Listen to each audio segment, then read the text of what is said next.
नमस्कार दोस्तों। एक बेहद ही खूबसूरत लड़की थी जो अपने भैया भाभी के साथ घर पर रहती थी। उसका जो भाई था वो पेंटिंग का काम करता था, अच्छा खासा कमा लेता था। और जो उसकी भाभी थी वो घर पर रहती थी, घर पर कामकाज करती थी और वो बहुत अच्छी मेहंदी लगाना जानती थी।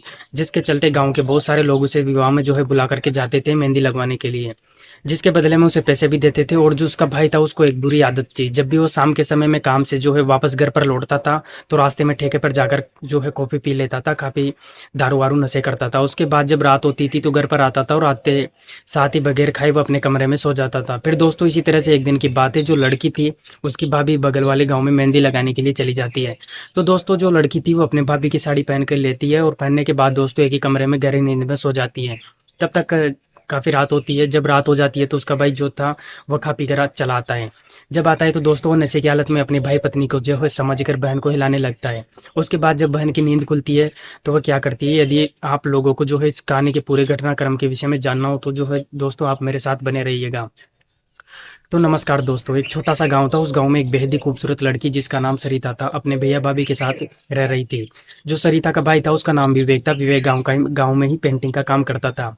उसके पास दो चार छह मजदूर थे जिनकी मदद से वो ठेका लेता था और गांव में घूम घूम कर पेंटिंग करता था, पेंट का काम करता था। ये सब करके अच्छा खासा कमा लेता था। लेकिन उसकी एक बुरी आदत थी, वो शाम के समय में जो है ठेके पर बैठता था और जो है ठेके पर चला जाता था और वहाँ पी के वापस जो है खा पी के आता था। दोस्तों उसके बाद जब काफ़ी रात हो जाती है तो सीधे घर पर आता था और घर पर आने के बाद दोस्तों बगैर खाए ही अपने कमरे में सो जाता है। और दोस्तों जो सरिता थी वह भी पढ़ाई लिखाई जो है पूरी कर रही थी और जो अपनी भाभी के साथ घर में काम काज में मदद वो उनकी मदद किया करती थी। उसकी जो भाभी थी वो बहुत अच्छा खाना पकाती थी और इसके साथ बहुत अच्छी मेहंदी लगाना भी जानती थी। गांव के बहुत सारे ऐसे लोग थे जो उसे शादी विवाह में अपने घर पे बुलाकर ले जाते थे मेहंदी लगवाने के लिए, और वो मेहंदी लगाती थी जिसके बदले में उसे पैसे भी देते थे। ये सब करके वो कुछ अच्छा खासा कमा लेती थी। और जो सरिता थी वो विवेक के रिश्ते में चचेरी बहन लगती थी, क्योंकि जो सरिता का जो है अपना कोई बाल बच्चा नहीं था। ये शादी के जो है 12 वर्ष बीत चुके थे लेकिन अभी तक इनको संतान पैदा नहीं हुआ था, जिसके चलते विवेक सरिता को अपने घर पर रखा हुआ था ताकि सरिता भाभी के साथ मिलकर घर का काम-काज करवा देगी और घर भी सँभाल लेगी। दोस्तों जो सरिता थी वो बहुत ही सीधी-सादी लड़की थी। जब भी वो स्कूल जाती थी तो अपना चुपचाप जाती थी और जब भी पढ़ाई खत्म हो जाती थी तो सीधे घर से स्कूल आती थी। दुनियादारी से कोई मतलब नहीं था। जो सरिता थी भाभी थी वो बेहद ही खूबसूरत और नौजवान थी। दोस्तों जब भी वो लोगों के घर शादी विवाह में मेहंदी लगवाने के लिए मेहंदी लगाने जाती थी तो जो उसका पति शंकर उस पर शक करता है और हमेशा मना करता था कि तुम लोगों के घर पर मेहंदी लगाने जाने की कोई ज़रूरत नहीं है, मैं कमाता हूँ तो मैं घर चलाऊँगा, तुम्हें कमाने की ज़रूरत नहीं है। लेकिन जो विवेक की पत्नी थी वो उसकी जो है एक भी बात नहीं मानती, क्योंकि विवेक काफ़ी पीता खाता था जिसके चलते हमेशा उसकी पत्नी उससे नाराज़ रहती थी। कभी-कभार तो जो जब विवेक पी खाकर घर पर आता था तो दोनों के बीच जो है जमकर झगड़ा भी हो जाता था और दोनों इतना ज़्यादा जो है झगड़ा हो जाता था कि दोनों जो है 1 महीने तक 2 महीने तक एक दूसरे की तरफ देखते भी नहीं थे। और विवेक बार-बार अपनी पत्नी को जो है लालच लगाता था, कहता था कि ये दूसरे में फँसी हुई है। लेकिन दोस्तों जो उसकी पत्नी थी वो एक नंबर की सीधी-सादी महिला थी, भोली-भाली महिला थी, किसी अन्य पुरुष की ओर देखती तक नहीं थी, ना ही किसी से बात करती थी। जब भी वो दूसरे पर घर पर मेहंदी लगाने के लिए जाती थी तो केवल वो औरतों की लड़कियों को ही जो है मेहंदी लगाती थी। कोई मर्द या उसका लड़का उसे मेहंदी लगाने के लिए बोलता तो वो सख्त मना कर देती थी। फिर दोस्तों इसी तरह से एक दिन की बात है, जो सरिता की भाभी थी उसको बगल वाले गाँव से बुलावा आ जाता है मेहंदी लगाने के लिए। एक लड़की की शादी थी जो मतलब दुल्हन थी, उसी मेहंदी को लगाना था।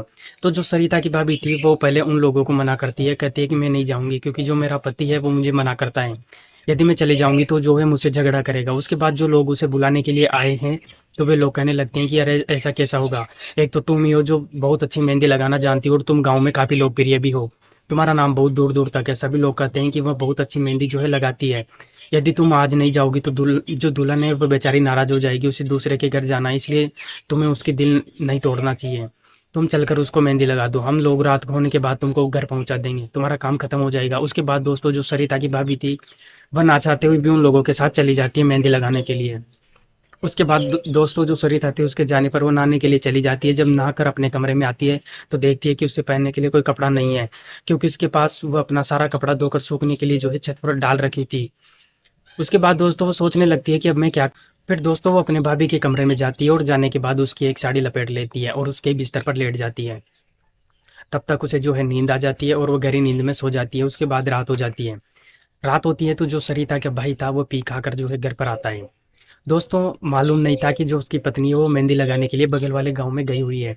उसके बाद दोस्तों वो सीधे ही कमरे में आती है और आने के बाद दोस्तों देखती है कि जो उसकी पत्नी है वो अपने बिस्तर पर लेटी हुई है। तो वो सोचती है कि जो उसकी पत्नी है, लेकिन दोस्तों वो तो सरिता लेटी हुई थी। पेट के बल वो सरिता लेटी हुई थी। उसके बाद दोस्तों वो अपना पत्नी समझकर सरिता को हिलाने लगता है। उसके बाद जब सरिता की नींद खुलती है तो सरिता उसका विरोध करती है, कहती है कि अरे भैया तुम ये क्या कर रही हो। तो जो विवेक था वो कहता है कि अरे अब मैं कुछ भी नहीं कर रहा हूँ, चुपचाप करने दो, मना मत करो। उसके बाद कुछ देर तक जो सरिता थी वो विवेक का विरोध करती है, लेकिन जब थोड़ी देर बाद उसे अच्छा लगने लगता है तो ये विरोध करना बिल्कुल छोड़ देती है। उसका जो है भरपूर साथ देने लगती है, क्योंकि दोस्तों जो सरिता थी वो शादी करने के लायक जो है हो चुकी थी। लेकिन उसकी शादी जो है अभी हुआ नहीं था, क्योंकि जो पिता था वो बहुत ही गरीब इंसान था। उसकी 5 बेटियां थी और सरिता उनमें से बड़ी थी। उसके पास उतना पैसा नहीं था वो सरिता का हाथ पीला कर सके, जिसके चलते जो है वो अपने भांजा के पास सरिता को जो है घर पर भेज रखा था, ताकि सरिता विवेक के घर पर रहकर अपनी पढ़ाई लिखाई पूरी कर सके। फिर दोस्तों उसके बाद एक दूसरे के साथ कार्यक्रम करते रहते हैं। फिर जब उन दोनों की अपनी अपनी जरूरत पूरी हो जाती है तो दोनों वहीं पर गहरी नींद में सो जाते हैं। तब तक सुबह हो जाती है, और जब सुबह होती है तो जो सरिता की भाभी थी वो घर पर चली आती है।